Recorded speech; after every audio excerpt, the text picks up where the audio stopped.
Welcome to the Sunroom. My name is Eric Ross. I have with me my good friend Sean Tucker and my good friend Jeff Korber. And in the Sunroom, we talk about the nature of existence itself. We talk about the nature of self itself. Today, we're continuing on with our discussion about why do we beat ourselves up? Why do we beat ourselves senselessly? And then we're going to move into a discussion about the benefits of having a positive outlook on life. I'd like to start out with, in our first episode together, I think it was episode 8, we were talking about the observer, the I am presence. And since we talk about the nature of self, I think that's a good place to start.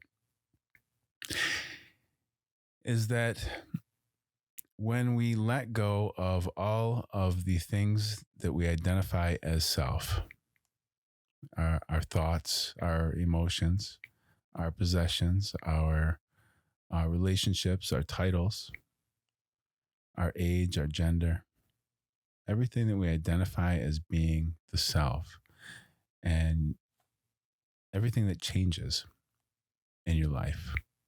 What is it that's been the same, that's the same now, that was the same when you were your earliest childhood memory, that will be the same when you take your last breath? Who is the one that is still there? And that is the one observing all of these things take place in your life, the changeless one, the eternal self. And as we do our discussions, I like to point out that we maybe come from that perspective as we go through this. We're watching ourselves go through this. We're watching our thoughts and emotions as we go through our day or through our discussions. And that's what we got. What do you got today, Sean? So I was reading this book on how to build self-confidence. And what the author said was he said, everything that we think and feel is learned. It is a learned behavior. It is a learned feeling. We are born into this world with no feelings, with no depression, with no anxieties, with no anything. And it is only from society and from our peer group and the people that we have around us that allows us to feel a certain type of way. And you may not think that that certain type of way is going to be like that forever. Like, you're not going to always feel that way, but your subconscious mind always brings up those little feelings and those questions. And then you start questioning yourself. And that's how anxiety and depression comes in, because those things that you thought were going to go away didn't go away because they're in your subconscious mind, because you allowed that to get deep into your heart and into your head. So now you question who you are, and you're scared to speak up for yourself, or you're scared to ask that girl out on a date, or you're scared to ask for that promotion, even though you're a really good worker and your boss really loves you, and maybe your boss just needs to see that confidence come out in you, that he will give you that. And it is so hard to get rid of that subconscious mind, because there's billions of little thoughts that go through our head every day. And those thoughts are questions that we have about ourselves when we are put into situations that we normally wouldn't be in, and that make us uncomfortable. Because when we're uncomfortable, we have a fight or flight in us, when really it's fear. And the fear is from what we have been through in the past, and it's not being able to overcome that and to realize that our mind is playing tricks on us, that we are born, you know what I mean, with no feelings, with no depression, with no anxieties. We are born with just a clean slate, and everything that we have comes upon us as we grow up, and it is all on us and who we surround ourselves with to be able to make that difference. Because once you get older and you try to make a difference, it's going to be that much harder than if you start when you're younger, or if you have really good parents that are always positive, that always tell you that everything's going to be okay, and that take risks with you. Because if they don't, then you're never going to take a risk because your parents never did, or they never showed you how to be confident enough to be able to take risks and be confident enough to, you know, I'd say 8 out of 10 people won't go speak in front of 100 people on a stage. I think it's more than that. Yeah. Maybe 99 out of 100 people. Yeah. Yeah. Literally. Yeah. Literally. Like, they will literally, like, faint almost because all that pressure, all those eyes, when really it's in here. Yeah, it's all in your head. It's not out there. Mm-hmm. Like, when you're on that stage and when you see those celebrities perform, they literally, because this is how I am, so I can relate even though I'm not a celebrity yet. You act like it's all, you know that it's just you on that stage. And you flip a switch in your head, and then you just do your thing, and you don't even pay attention to the crowd. Well, it's kind of like this: is if I sit and I'm focused in on the camera, you can get frozen real quick. But if it's just me and I'm just talking to you, or I'm just talking to Jeff, it's a whole different story. It's a lot easier. Yes. Yeah, because I just forget about all that. I'm not. I don't know. Stage fright. I'm not giving myself stage fright. But why do?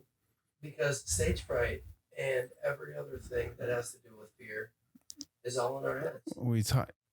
Well, yeah. I mean, we talk ourselves into that frozen mentality. Yes. Why? Yeah. I don't know. You think deer talk themselves into the frozen mentality too when they see headlights and they stop in the middle of the road? I don't know, but maybe they're talking to themselves too. Maybe. It's weird. Like, it's just like in a I don't know what to do situation, or like I do know what to do, but what if I do it and it goes wrong? Yeah. I'm just gonna stay here. But it's like, why not just like when you get to a pool and you get in your bathing suit and it's a nice day and you take your toe and you feel the water and it's cold, now your whole body's like, I'm gonna go in through the steps. And I'm gonna ease my way into it, even though you're torturing yourself doing that. Because you're slowly. It's like your unconscious takes your cues from the conscious mind. So you think of it like a parent and a child. If a child is about to do something, let's say that it's something harmless, they're gonna just do whatever. But the adult keeps telling them, "No, don't do that," and "No, don't do that." It keeps directing them and keeps over parenting them. Then the kid's not gonna want to know what to do anymore. So they're just gonna sit there like, "I don't know what I'm supposed to do. I don't feel free to be myself." And so your unconscious feels the same way. It's kind of like a child. It gets frozen in place because you're over directing it.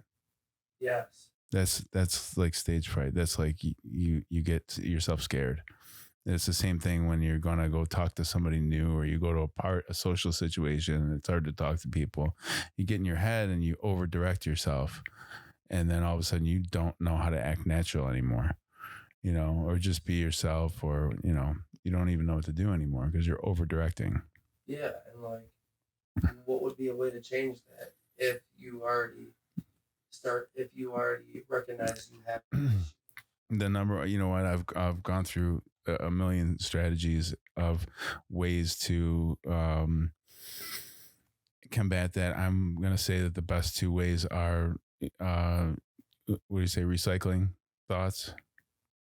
your thoughts. So changing your pattern of thought to trigger yourself when you go into a social situation, that you're going to build yourself up in a non-arrogant way, build yourself up in a nice way. I'm a good guy. I'm just going to go have fun with these people, that type of thing. Yeah, this person probably wants to talk to me, not beat yourself up. And the other way, which I think, I was about to say overrides everything, but I think is complementary to each other, to the recycling your thoughts, is getting in touch with the I am presence, because you recognize that you are not the thoughts and they're not in charge of you. It's just this. You're watching the thoughts, and yep. Thinking, worried about. You're not acting on your thought. You're not acting on them. They're not in control of you anymore. Emotions, you're watching them. Yeah, so you're not like, why am I so scared in social situations? Quit directing traffic with yourself so much. Quit directing traffic with other people. Quit directing traffic with yourself. They're only thoughts and emotions. Watch them. Learn from them. Listen to them. Recycle them. Yeah. And pick out what's good and what's bad of these learned behaviors that you were saying earlier. Don't let it allow it to get into your head so much and then overthink it all, because then that causes the negative outcomes. Yeah. Why do we overthink? Because we're constantly under the microscope. Well, why do we overthink just everything? It could be like, say, as little as like a bee sting. Like, I overthought a bee sting the other day. I got stung. And I'm looking it up on Google. And see if I'm allergic. Well, culturally, the glaringly obvious one is we're taught to do that. Safety. We're taught to do that. What were you thinking? Use your head and all these different things. You're supposed to. We highly value the thinking things out. Only those things we care about. Because if it's something we don't care about, then we really don't put that much thought into it. Yeah, intuitive, because what's the other option is intuition, right? And intuition sounds wishy-washy. Why? Yeah. Because we've taught ourselves to feel that way. Yes. To believe that. Yes. Yeah. But really, like we touched on previously, is that actually what your brain is trying to do is please the heart. So why don't we just focus on listening to the heart to begin with? Yeah, why? Why and by our brain wanting to please the heart, why does the heart always end up getting crushed in the end? Well, that's a story for the ages. Why did that start? That's a masculine, feminine. So the intellect being akin to the masculine, the heart being akin to the feminine. Why does the intellect want to take over? That's a well, yeah. I mean, it's a like a beginning of creation type of question, of why we are in this state to begin with. But the great thing is that we're obviously looking as a species to get out of it, which is what brings guys like us together and makes it an interesting topic for us. It makes it something that we know we have to approach and talk about, because we've been causing ourselves enough pain that at this point we're fed up and we've had enough. And not only are we going to change it, we're going to talk about it in a public forum for anybody else that's having the same issue. Yes. Like, why when relationships fail, people will have the kid and then split up. And then once they split up and everything, why do the women or the guy think that the dating pool has pee in it, right? Which is a, saying, as in like, there's no good people out here, or there's no good this or no good that. Do you think maybe that's how they feel about themselves when they say there's no good people out here? Because if you're already putting that out there that there's no good people, then you're not going to find a good person. Because you have no, you said it's fear. Yeah, but it's the fear. But it's like when you say, oh, all I'm surrounded by is bad people, how are you ever going to find a good person? You're not. Yeah, you're not. Well, to touch on what you're talking about, do you think it's just maybe you that's actually a Jungian theory that perception is projection? That you will never ever. It's just another way of saying the same thing as that. You can never actually see another person for what they are. You only see a reflection of yourself in them. Yes. Yeah. Absolutely. So if you're looking around and everybody's a bad person, that's how you view yourself. Yeah. That's Jungian psychology. Yes. Mm-hmm. Because what you're giving out is what you have internally. Yeah. That's another way of saying you're not in the world is in you. Yes. Yes. Like the law of attraction almost. Like, you're attracting that bad by saying that all there is bad. Yes, absolutely. The law of attraction is that is the essential nature of you are of the universe, and the universe responds and obeys to your command, and your command is the psychic vibrations that you send out. Yes. So it says, "Oh, bad vibes." That's what they're asking for. Why is that though? Like, why does that work so well? Because you're a creator. You are of the universe. You are of God. You are a creator energy. You are a creator. Nice. That's why that works. Very well put. You create your own reality. And that's how it works. Really? Yeah. In a nutshell. Why did existence or original essence consciousness decide to do it that way? That's a question. That's a big question. But that's how it is in this reality. It's not like that all the time, though. You just experience that. You're not like, they're all the same constantly, to be thinking like that all the time. I mean, it's a phase that you might go through. Oh, everyone's an a-hole. So I'm just saying I'm the a-hole. Yeah, but why even have that thought? For what? It's only going to bring you down. Just to give you the choices to know and be aware. Or why even use those words? Because some people don't even use those words, and they have a beautiful life. They don't even use any of those words. Well, I'm saying, successful people. Well, period. That gets into, do you think Jesus had all Jesus thoughts and Buddha had all Buddha thoughts? Right. No, they're just thoughts. Right. That's why it's essential to recognize yourself as just the observer of these things and not the things themselves. Because as long as you're alive, random thoughts are going to go through your head. Period. Some of them that aren't going to be great. But as long as you can recognize that it didn't come from you, you're just looking at it go by. Right. Like the clouds in the sky. Yes. Thoughts, emotions, let them go. Like we talked about. Let the weeds weed themselves out. Oh, with chemicals. Oh, no. The clouds in the sky. Weeds will weed themselves out. Let them go. Let them come. Let them go. It's like, how do you put that barrier in your head and in your heart, in your stomach? It's to hard. Be able to, when you recognize that thought and you want to make that pleasure choice, that's going to turn into pain. Mm-hmm. How do you put that barrier up to just be able to be like, I wish you the best, but have a great day?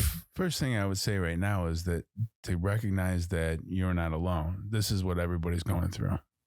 Every single human being goes through a very similar set of circumstances with their mind. The mind is the great, let's say adversary or obstacle that we come across in life. And I would say that the ego, which plays in the mind, is akin to Satan, Lucifer. It's the it's the serpent in the Garden of Eden. I don't know if everybody is going through that. Yeah. Because they do. Because there's different souls with different things that some souls don't even get involved with any of that. And they're happy just watching the birds and the bees and the flowers and the trees and the forest and knowing that the sun is a greater power than what really exists with our everyday life. At the end of the day, they're looking at the beauty of the soul, the beauty of the sun, knowing there's a higher plane, a higher level than what we are. So they're not they're not into all, and they don't even get involved with any type of war. There's just different souls in different ways. I mean, a lot of people do, but I wouldn't say everybody thinks like that, because there's some people that stuff like that they don't even give it the time or day to think about it. I'm sure the thought crosses their mind like a cloud, but pondering on stuff like that. Yeah. Why do we ponder? Why do we ponder? Yeah. Ponder on stuff. And why do we like beat ourselves up? There's people that don't face wars and conflicts, and they don't really face anything of the physical world that we're in right now, on this plane. It's they're living in denial. The ego. It's not denial. It's your ego. They're not in tune with themselves. They're accused of burying their heads in the sand. Yes, because all that's doing is hurting you. Because honestly, what's so crazy to me is you would see somebody like make a Facebook post about how just everything is going so bad and about how just everything is so wrong. and they put that out there, right? But really, what if everybody else who is seeing that is going through something similar?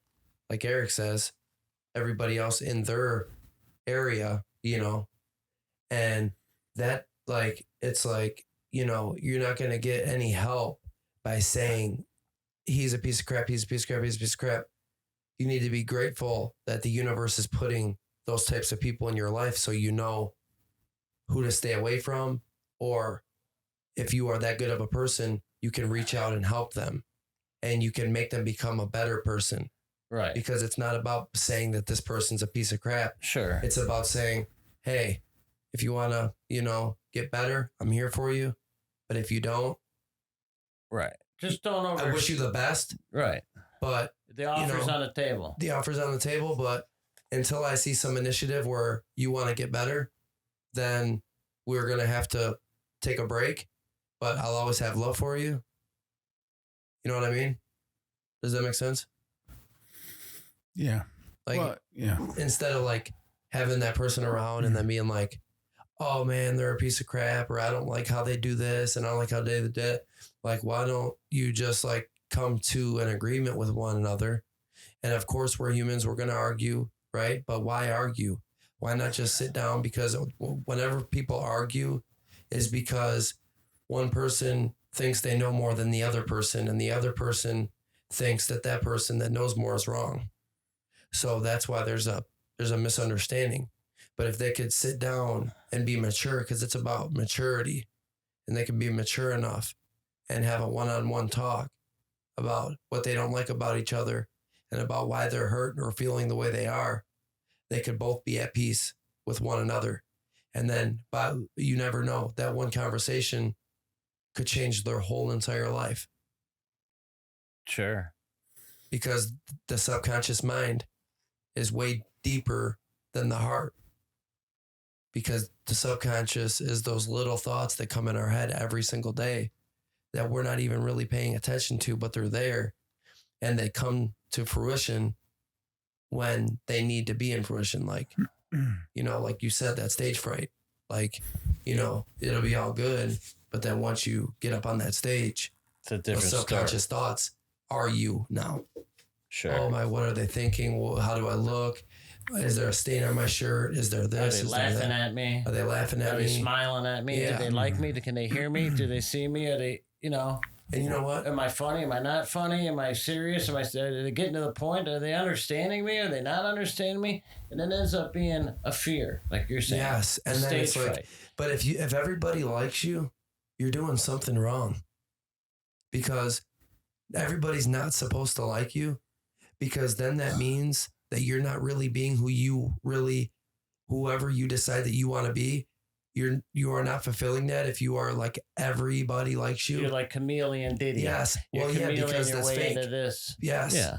Because then now you're either, But that's really hard to do. I think. I mean, honestly, to be able to have everybody like you, that's very rare. I mean, you can have a lot of people be, damn, why does everyone even like me? Am I fake? Yeah. Seriously. Yeah. I need to work on watching my thoughts and emotions rather than getting it into my heart, getting it so deep into my head and my heart. And then you become, like you're saying, depressed and just anxiety and just kind of and act stressed, You just, big deal. Not like big deal. Not like Garfield used to say, big deal. That was a Garfield comment? Yeah, it used to be the posters. It'd be Garfield the cat. It'd say big deal in the cloud. Okay. And now I get why he was saying that. My thing is this. You take a beautiful girl out for a date. It just hit me. Right? Beautiful. She's all you ever wanted or needed. Take her on a date. Date goes well. Drop her off at her place. You guys have a great dinner.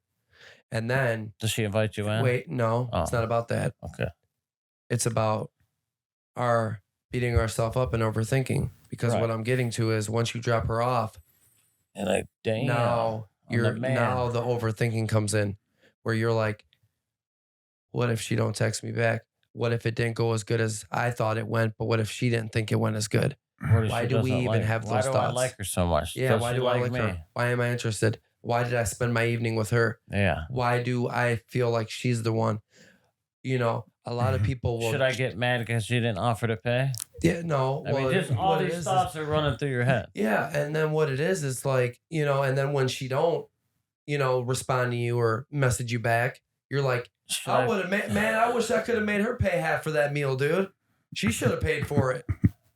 You know what I'm saying? Well, like then those thoughts come out like, wow, you can't even respond back. You should have bought me that steak. Damn. Wow, yeah. It's like that, dude. Or like if I like you and I'm gonna show initiative, you can't even respond to me. Wait a minute, am I being psycho because she's not responding to me? Maybe I should just chill out and give it a week or two and see how she. But then what if it's been a month? Okay, then if it's been a month, yeah, she should have paid for the steak. That's right, dude. Absolutely. And send me $50 on Cash App. Right. So Eric's like, I think that was like a true story right there. Well, should have been taking notes. Why did you respond with that kind of anger? In your head, you start getting all pissed.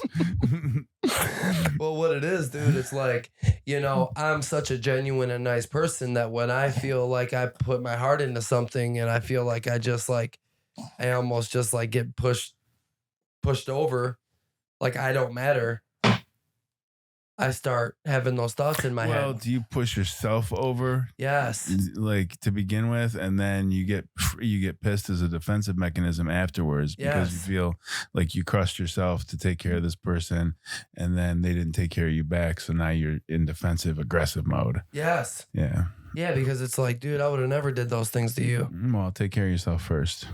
Yes, and it's like, how? Well, I don't know. First, ask yourself, why were you doing that to yourself? Why were you bending over backwards for somebody like that? I mean, it's good to be nice to people, but not take advantage of yourself in the process. That'll never, ever work out. I messaged Eric Thomas, which is the motivational speaker. He's like #1 in the world. Yeah. And he responded. This was like 2 months ago. Is this a good story? Or am I gonna have to edit this out? Yeah, no, he responded, and what I said to him, I'm gonna read it right now, and this is literally him. Hold on. What did you say to him? I said this. I said, how do you normally cut ties with people that you need to cut ties with, but you don't want to because you feel like they would not survive like they could if they were with you? And you just have a big heart, so you can't let go. How do you let go? And this was on February 6th at 12:44 a.m. And he responded at February 7th at 9:14 a.m. And he responded a big paragraph. Mm-hmm. And he said, that's about a choice, Sean. You can't be responsible for someone's life like that. We all have choices to make. And that person has choices to make, whether you're in the picture or not. It's down to what you want more. And if you want to genuinely help someone, you teach them how to make it on their own. You don't use having a big heart as an excuse not to soar. I don't know if you've ever flown before, but there's a point right before takeoff where the flight attendants tell you, in the event of a sudden loss of pressure, masks with oxygen will fall from the ceiling. If you're traveling with a loved one, put your mask on first and then help them with theirs. This is a putting your mask on first moment so you can help them with theirs. Basically, wow. Basically, take care of what yourself Eric first. was saying. Yeah. Great minds think alike. Look at that. I think Eric Thomas would be okay if we leave that on our show. Can we give a shout out to Eric? Thank you, Eric. E.T., the motivational speaker, hip hop preacher. Thank you for that. I really appreciate it. And, just because, you have all these views and you're very popular and you do have very good content like that, like what he did for me right there. That showed me, like, by him just even, because I'm sure he gets messages all the time, but, what if that right there sparks something in him to where he's like, I'm going to take a couple minutes out of my day and I'm just going to respond. Because what if this can like change everything that he has going on in his life? And it has Just it? by the absolutely. It's gave me the strength to walk away from a 10-year relationship. Good. It gave me the strength to put my mask on first. Gave me a lot of strength. Yeah. You know what I'm saying? Heck yeah, that's awesome. And I was in a really bad rut when I sent that message. You know, I just didn't want to let go because I didn't, Sure. you know, I didn't want Right. to let go of that hand on the cliff. Mm. You have all this time invested, and you're like, And then you man, see my that time's person valuable, falling, and man. then, you know, like, okay, like, but their parachute opened. They almost hit the bottom, but their parachute opened, Mm-hmm. and they're slowly coasting right now. Yeah, They ain't high altitude, but they can be. There's a time and a choice where you got to put your own mask on first. But everybody's on their own time. We're all in the same time zone, but everybody's on different times. Yeah. You know? We're all in the same water. Everyone's in a different boat. Literally. That's exactly what that is. Like, for real. You know? Because no cap. You want to stay in a paddle boat? Stay in a paddle boat. Stay. I'm going on the yacht. Yeah. You know? Period. I mean, I'll try helping you out, but I got to make sure my yacht's got diesel before I fucking help you in and out of your Before I little throw you a paddle rope and drag you in to shore on your paddle boat because your fucking paddle flew in the water. You'll be tubing on your paddle boat. Yeah. With my speedboat. Yeah. Yeah, that's a big thing. People are afraid to be successful because they don't want to leave other people behind. Right? Yes. Or they want to drag them along with them, Yes, and they it can't. doesn't work. Here, You come can't on do it. Because that person don't want it. Yeah. That person don't want. That person's happy. You try to It's like teach you them, said. though. You try to teach them. and Or you they're not instill it. or they're not happy and they're not ready to move on yet. Right, but it's like if you see somebody that you started with and they're literally getting happier and doing better financially, mentally, why would you say, "Oh, you're acting like you're better than me"? No, I'm not. But just because I don't want to hang out with the same people that I was hanging out when I was homeless doesn't mean I'm acting better. It just means that those people are still homeless and you are the company you keep, because that is a universal law that's been around forever. You hang out at the barbershop long enough, you get a haircut. We are all forces of attraction. If I hang out with you every single day, I'm going to pick up some of your little habits. You know, the way you roll your pant leg on your boot or something. The way you talk, the way you laugh, the different expressions that you use. Yes. Yeah. Yeah. And it's like, people will call me crazy or, oh, like, you know, but like, that's true. And the people who I say it's true to are the ones that are holding on to those people who are bringing them down. And they can't let go of those people. Once we see that we are comfortable and we are doing the same thing over and over, and it has become creatures of habit, we have perfected what we do. Right. We need to step out of that and learn something different, so that way we can actually make ourselves uncomfortable. Right. To be able to grow and prosper. Thing. Whether it's reading, picking up a book, even though you've never picked up books. Right. Whether it's a new language. Whether it's something that tricks your brain into thinking that you know it all. Right. And you have all of the answers. Right. Because we don't. Exactly. And we're learning from everybody every day. Right, Eric? Yeah.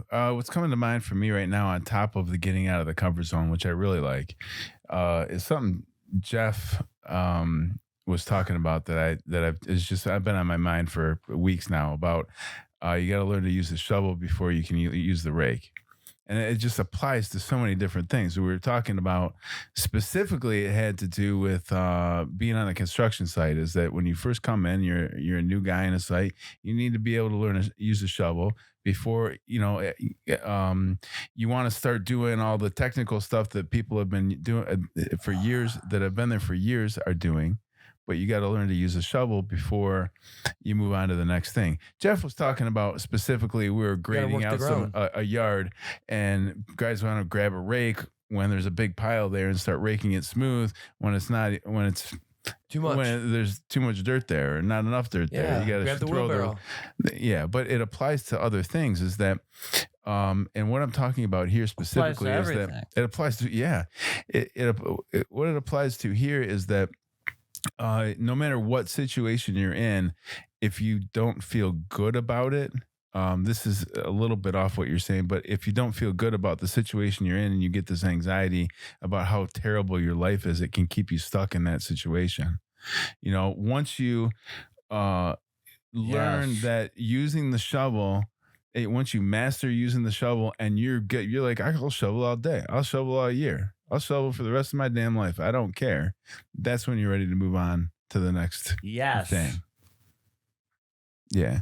So you're okay with your life, whatever your life is, then because you're okay with your life and that's your general feeling about things, the universe responds because it obeys your commandments. It obeys your commands. And you create your own universe. You of create course your own universe. Yes. It's your canvas to paint on. So it responds to that vibration and goes, okay, I'm going to bring you more things that you like. Thank you. Yeah. That's the law of attraction. And you're going to say, thank you. Bring me more things I like. Thank you. Yeah. Because you're in control. Yeah. Yeah. But Time if to you're let sitting go. there, I was thinking about the shovel. Like, yeah. man, this sucks. Oh, man, no. And then you're going to keep being on the shovel because the universe knows that you don't like it and it's drawing that to you.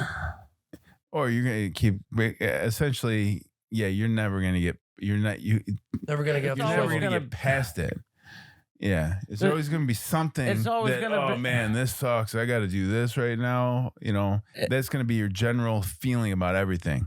The shovel's always going to be in the Connex. It's always going to be there because you've already mastered it. So now you got the rake. Now you got this. Now you got this. Now and you keep growing and growing and growing until you have all the tools. Yes. Now you got the sawzall and you're grateful for it. Now you got all the tools in the shed, and you are grateful for it. And whenever it comes down time to use any one of them, you're happy about it. Yeah. It's like, okay, sweet, let's do it. I love that. Whatever we got to do, let's get it done. Let's accomplish the mission. Seriously. Yeah. Everything. You get the hammer. You get the nail. But then what happens when you got somebody that's like, oh, you grab the hammer? You know what I'm saying? Or like they try to bring you down about what you grabbed and you know what I'm saying? What you're doing. The wrong tool. Because BA grabbed, like, oh no, you grabbed that. Like, oh, we got to do that. And it's like, but why are you bringing me down? I'm so glad I don't have to do that anymore. Well, that's a whole other thing. That's really something I had to get through too. How can you teach people to master the shovel if they don't ever master anything?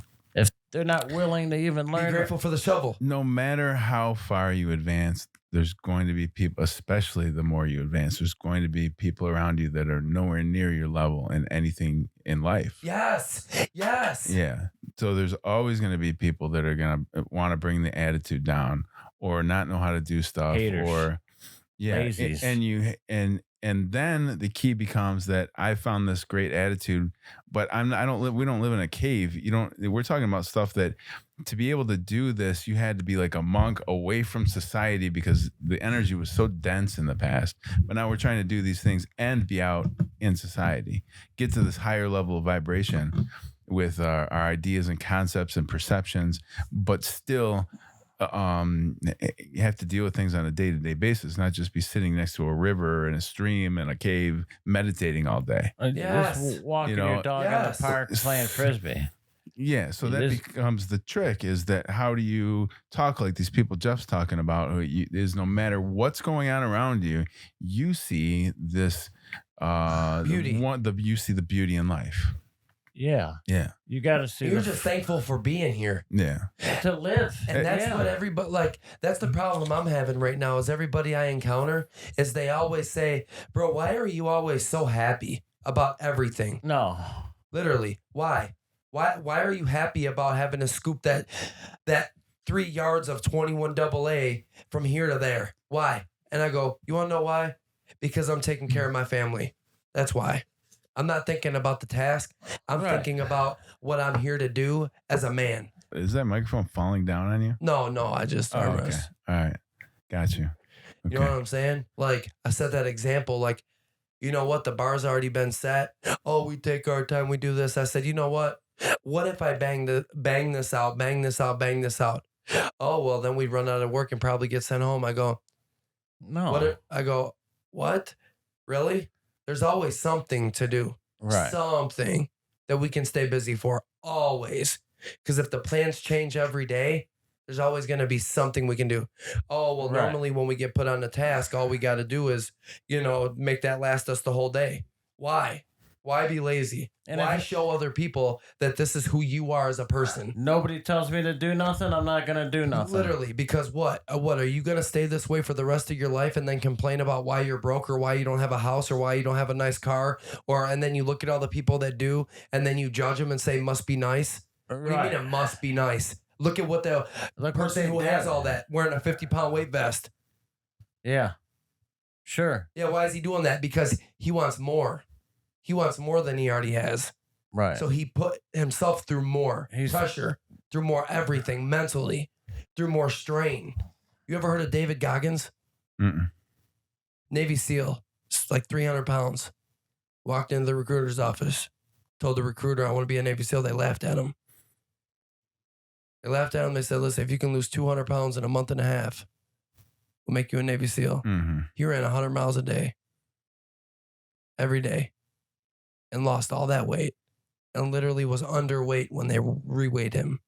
Now, I don't know if the weights are correct. That might be a little off because I, haven't listened to that in a minute. Well, they won't let you in the military if you're over a certain weight for your height. Yeah, for sure. He was like obese, and he was eating junk food and depressed. He was just completely like done with life. Yeah, people can do Went it. through hell. All things Parents. are possible. Parents, dude. I read his book. Right. In the beginning of the book, he says, hey, man, I'm at the school. And what happened was, this kid was bringing out cookies and ran in front of the bus driver. And the bus driver ran him over and killed him right in front of me as I was getting out of my mom's car. So all these traumas that this man has went through in his life, for him to make that decision when he was an adult and go through Hell Week 3 different times and run with a broken knee and duct tape it. That man put himself through so much strain that he says that you are in control of your mind. You got to get hard, bro.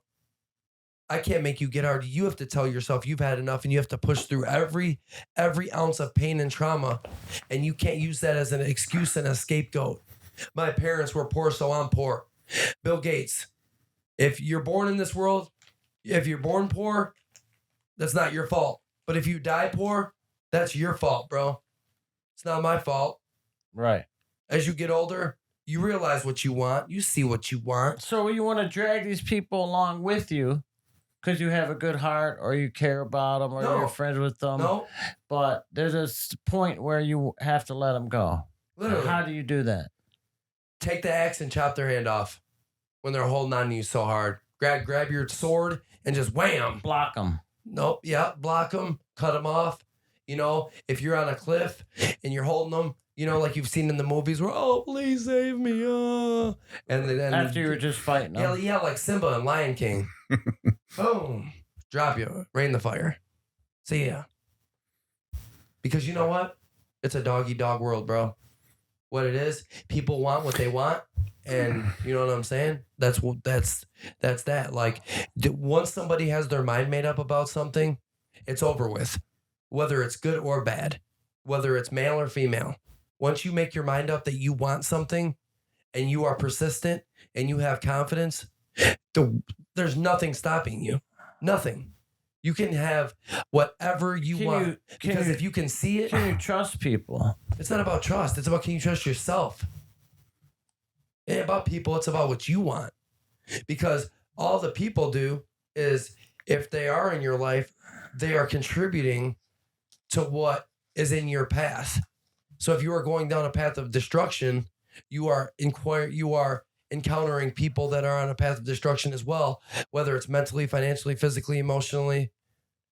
So why do you If let you're your on a thoughts path and of- emotions get if in you your are- head? Well, you want to know why? Yep. Because when in youth and when you don't have anybody, You should be doing this. Telling the guy at work, you should be doing this. You should be doing that. Like me. Look at me. You should be doing this. You should be doing that. No, you don't say anything. You let them talk about you. When you start saying stuff and trying to direct traffic, you should be this, you should be that. No, you should actually do your work. But you want to teach them, though. No, but do your work and do their work. Let them watch you because you're teaching them with their eyes. They're watching you. They see what you're doing. They're not. If they're there, they can see you. Eventually, you want to teach these people. Eventually, if they ask. You can only teach somebody who wants to learn. Right. You can't teach somebody who wants to just sit there and only collect a paycheck. You can't teach somebody who wants to hear the information. But look, at words without action are just words, bro. Period. Words without action are nothing. Nothing. Right. Period. If you don't put any action behind what you say, you're just talking. I mean, it's hard to teach people that don't want to learn. You're right. Yeah. You got to want it. It gets frustrating. You got to want But eventually, you don't want to have to use a shovel. You want other people to use a shovel. So you want to teach them that. Yes. I mean, you will. Yes, but there will be people who you want to get up. Then you're in the office. You don't want to stick of making copies on the copy machine. You want to teach somebody how to make copies for the copy machine, or you want to teach them how to get on the computer and go to the site and to download certain things that you need faxed and paperwork taken care of. See, so we're talking about materialistically. It doesn't matter. I'm talking about emotionally, and I'm talking about like spiritually, like how we were saying. Seeing the beauty of things. Yeah. I'm not talking about like No, I gotcha. You know what I'm saying? Yeah. So what it is it's a matter of like, how do you, when a person doesn't want that emotional change, right, where they are so stuck in saying, can't beat it into their head. Yeah. Okay, so then you can't say, "Hey, man, look at the sunset. It's so beautiful. It's so beautiful. Be grateful." Right. A lot of people didn't wake up today. There's a God higher in the universe, higher in a higher plane than us, more powerful. Be grateful for that. Enjoy it. And just enjoy it. And if they're on some level where they're so into what you're doing and beating you up and jealous about what you got and, stuff like that, then you got to let them go. Or always trying to state their opinion. Like when I brought that up to my buddy and we got into an argument about the brother thing. Oh, I'm saving money. If no girl wants to be with me saving money, then she don't need to be with me because I'm saving money with my brothers. Okay, you're saving money with your brothers, but bro, you've been living with your brothers for the past 6 years. How much money you gonna save? How much money you got saved? $500? You have $500 in 6 years? Oh, you ain't going nowhere, bro. You ain't gonna have no fine woman like you want. You ain't gonna have none of that. Because you want to know why? Because you still live with your brothers and you're 30 years old. I mean, there's a lot of families that live with each other. Okay, I understand that. I'm talking guys living with their parents. They have a goal and a purpose, bro. Italian not just families. Partying in a trailer. Right, I know, sure. And they all don't even have, they're all on like these different missions to where it's like, it's really weird inside the house. But like Eric said, it's hard nowadays. You need at least 2 people. Like you need a female companion or a buddy, for love, a buddy to help you pay the rent. Not at all. And because to manage the finances these days, to get what you want, there's accounting. There's accounting, and to have nice things. Yeah, it's true. You need help. You guys are going into a lot of things, but what Jeff's saying is that, I mean, as far as people are concerned, we're just talking about people, not the observer. When people are concerned, you generally 2 people get more work done together than one person with twice as much time. But 9 times out of 10, that second person is taking more than they're giving. Because they're only there. They're only there for the handout. They're not there to not hand out. Necessarily. A lot of the time, they pull their weight. You find somebody that pulls their own weight, and that's the whole reason you're even with another person. Yeah. To begin with, but why would that person choose to want to pull that weight with you? He's got his brothers pulling their weight, splitting the bills. It's making it easier on them. Yeah, making it easier, but it's like we only get to live once. What are you gonna do? Live with your brothers until you pass away, and then now you can't ever say you owned anything to yourself? Okay, so what does this have to do with you? He's trying to help this guy. I've known him for a long time, and I could see better for him. Yeah, I know, but why is it bothering you? Directing traffic. Because what it is that I care more about him than I do about his brothers. Or about himself. And like, I see how hard he works and just squanders his money. And you're trying to pull him out of the situation that he's trying to pull him out of the situation he's in. And he's like not even taking a word of advice because everything he says is right. But look at the situation he's in where his brother tells him, "Hey, can you go in your room? I'm trying to sleep." And they all split the bills. Well, how about this? Instead of trying to direct him on how to live his life, just model for him how to live a better life. So he sees an example of you. Yes. And he sees the example of how to live a better life. Right. Without Yeah. forcing it on him. And then, you were talking about, getting away. If you're in the barbershop, you're going to get a haircut. I would say in general, it comes down first to the way that your thought processes work and what's going on in your mind. When you change first, your circumstances and the people that are attracted to you will change. Yes. Yeah. So, but you know what I'm saying? So it's like at the end of the day, when he told me, have you lived by yourself? I said, yes. And he said, it sucks. And I don't ever want to live by myself because when you come home, you have nothing, nobody to talk to. Damn, that would be nice, actually. You have nobody I to like talk that. to, right? I like You have that. nobody to talk to. You have nobody to tell how your day was. And I said, pick up your phone and call me. Make a phone call. Call somebody for 10, 15 minutes. Right. Then you can go walk around your house naked and cook eggs if you want. Yeah. You ain't got no one That's telling you to it. go in your bedroom. They're trying to sleep. I'll be damned if I'm paying something and you sit here and tell me to go Some in my people room. have to I'm have a grown ass man. Some people have to have that other person there to make them feel like. But it's like, there we go again, right there. Because they don't see the beauty in life. Right. They are dependent. Right. They are codependent. Right. Being codependent is one of the worst things you can be. Because when you're codependent, you don't think that you're worthy enough without that person. Well, not codependent. You still want to have That's what that means. You still want to eventually have a family and teach them, and But how are stuff you like ever that. gonna But if you don't start that, you being on your own to find a woman to mate with? Right. How you have a they family got as you different mate. agenda. He's on a different path. He's taking Yeah, a but it's long like way around the forest. You're Codependency. cutting through the forest. Yes. He's walking around it Yes. because it's too hard. So he's just taking the easier way out. Easy way, I'm too cutting much through work it. for him. Some guys Yep. can't do it like you can. Yeah, it's but just it's like, not in their DNA. But what it it's is not in their like makeup. once it's you not bring in it their up, mind. like once you bring it up, You give them the idea, you give them the idea, but it's like once you say that, you know what I'm saying? Like, and hey, they still because he don't brought do it up nothing. to me. The only reason why is because he brought it up to me and said, I'm going to have to put that in check about him telling me to go in my room. And I said, why would you even get a place with him? You had your own money for your own security deposit. You've had your job long enough. You can go get your own 1-bedroom apartment. Oh, but it's just smarter, all three of us. I go, who cares about those other two? They're grown-ass men. Tell them to figure it out. But I got to take my brother to work. He's 20 years old. He's the one that was texting and driving and smashed his car and hit a deer. Right. It's not your fault. Stop thinking that you have to just be Captain Save-A-Brother. Well, you get. I'm not Captain Save-A-Brother, bro. Well, it's family. So when it's Yeah, but you know family, what? you want to Captain Save-A-Brother? Captain Save-A-Brother. You want to save. Captain Save-A-Brother, When it's family, you want to help your brother out. How long though? Even though he How doesn't long? want to help, or he does not listening to the help, or thinks he's helping you. Yeah. Whatever it is, Or thinks because he's there, you it's couldn't just do it the without whole him. family thing. You're right. And right. what you've learned, like we talked Sheltered, about right at the sheltered. beginning of the session. We were born with a clean slate. These are all learned things. You're sheltered. Sheltered. I don't know about shelter. You're sheltered. Mommy never pushed you out the nest. And when she did, all three of you guys stuck together.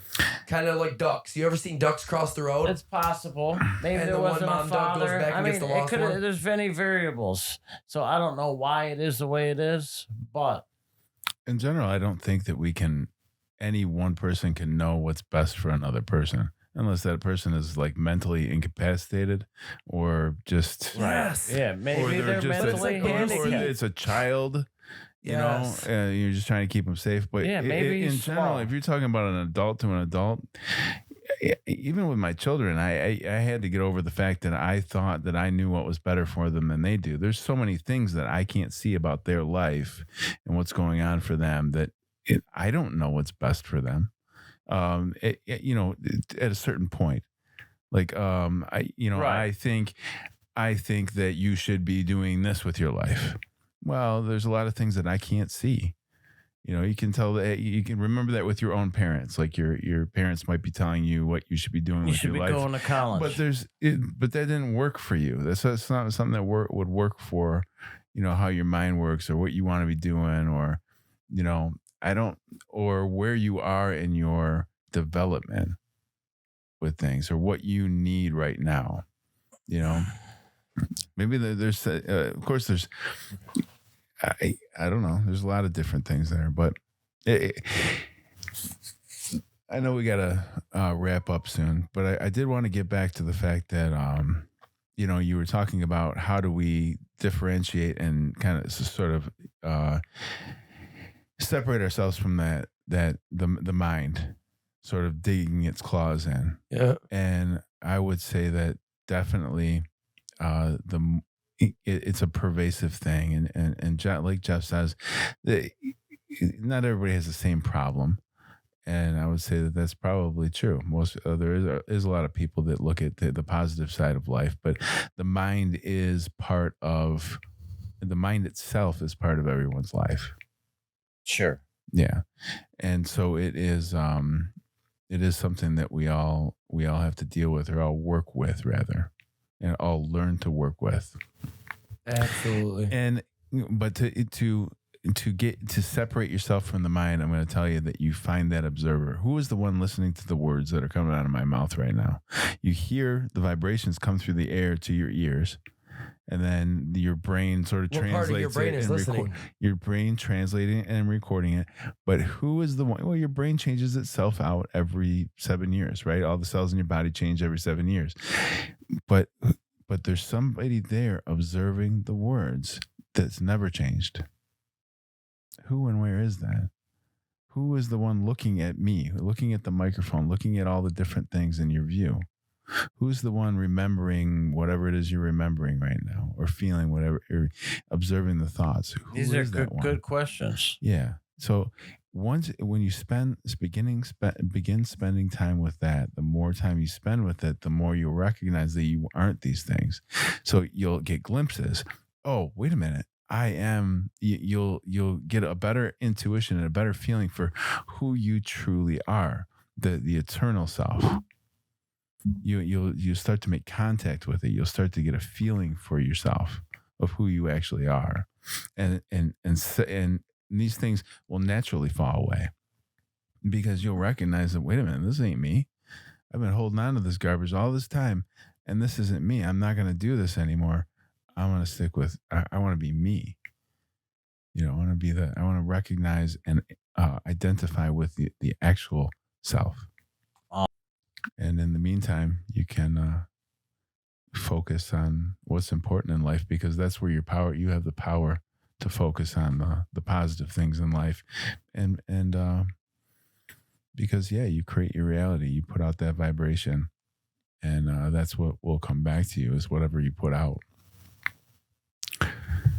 So, you guys got anything else? No, very well put. That was amazing. Thank you for that. That was amazing. All right. Thank you for that. We'll see you next week.